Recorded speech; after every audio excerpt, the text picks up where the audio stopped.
Hello everyone, welcome back into this channel. So in this video I would like to show you the way how to hide likes on Instagram. So if you are not interested to someone likes amount for their content, you can just hide the like counts instead.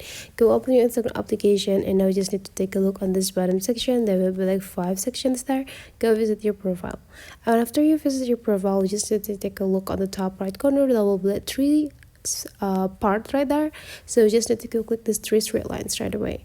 Now go click visit your settings and privacy, go scrolling down until you got what you see here, and then you just need to like choose the last line, which is the like and the share counts. Go click them.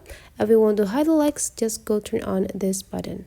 Now you just need to go back and you already hide the likes counts for every content that you see. So that is the way, guys, how to hide likes on Instagram. Hopefully this tutorial today is useful for you. Thank you for watching and I'll like to see you for the next tutorial.